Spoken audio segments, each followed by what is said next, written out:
Hello, ladies, peasants, and everything in between. I'm Boris the Bear, otherwise known as the guy that made the Crab Chronicles. That was a very traumatic time in my life. But moving past the aggressive crab that's still in my freezer and probably still wants to kill me, not the point. Um, I have a review on the battleship. Very spooky ship. If y'all in North Carolina or have ever visited North Carolina and haven't seen the battleship, it's definitely a place to check out if you want to go to haunted places. Now, it's not one of the most haunted ones like the Stanley Hotel, which I guess is haunted. I don't know. Never been, don't want to go. And, a bunch of other crazy ass places in the desert and like haunted ass mansions. Honestly, now that I have to think of all the haunted places, my brain just can't. Not the point. But I'm gonna do my review and tell you some stories of my experience with the USS Battleship in North Carolina. So when I was a kid, this was one of the spots that my grandfather always took me.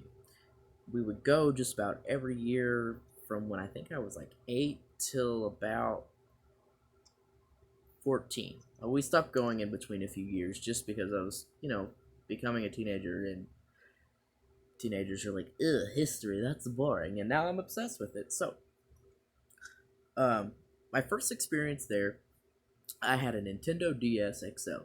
Big old red one with the big ass camera and all the nice features, and the camera quality was so grainier than the 1980s surveillance cameras. Oh, yeah. That type of DS. That's what I had. So, I take my DS thinking I'm going to be the best photographer, take some good ass photos of the ship. In fact, I got a bunch of terrifying images, and I'm upset that I no longer have that DS, because if I did, I would be able to show y'all all the crazy shit I caught.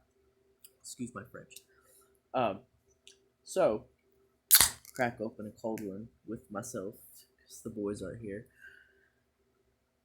We walked up into the battleship, and I always, even now, if I look at it or just go near there, it's always this cold ass feeling. Like this feeling of just pure dread every time you walk in. And then you got the gift shop. That's the cool part about it. To make you not remember all the traumatic things that you've seen or heard or witnessed. All that stuff. I guess seen and witnessed are the same thing, but not the point. So, stroll up there with my DS, with my grandfather, and I remember stuff started getting really weird after we passed this area where there's like a bunch of typewriters and stuff and like these weird mannequins. Just the energy just kind of dropped, just low, real low, and just it was really cold. It's the middle of summer, like middle of summer, or maybe it was middle of summer this time, and we go down to where all this area where there's like tobacco things behind. I can't remember that well what exactly it was, but I remember like cigar boxes. And I used to have really long hair when I was a kid, and all of a sudden I felt my hair get picked up and it was twirled around, and I look up, turn around, and my hair falls and this big white orb shoots up in the ceiling. And I was like, that's a strange looking gust of wind anyways, and just ignored it, just kept walking. And the second time we reached the boiler room, that's when things got really weird. I started feeling really sick. Every single time I stepped foot in the boiler room, I felt like I was just gonna puke. But the moment I stepped out of it, I was fine. Later on, I kept telling my grandfather about it. I was like, can I see if that happens again? I step into it, sure as shit, about to throw up. I was like, okay, I'm not going in there again. So I took a photo of it. Did not look at any of the photos until I got home. And then there was this other part where we're walking a little bit past the boiler room in this weird hallway with all these pipes and stairs, and it's all metal. And I took a photo, but every photo I took, there was this white mist that kept going by until the last photo I had was a white silhouette just standing by another doorway, which was horrifying. There was a few I took where there was a bullet being seen going by. And I got home and I showed my mom. I was like, these are the photos I took. And she's like, oh, these are cute. It just stopped right as she went on the one where I took in the boiler room. And there was this pitch black figure. Well, only half of it can be seen. Just peering out. Just staring directly there. Didn't have eyes, but you could tell it was right there and it was looking at you. Absolutely horrifying. Another reason I don't think I can ever really go back there. thinking about it more because when I was a kid, I didn't think too much about it, and now the more I think about it, the more horrifying it is.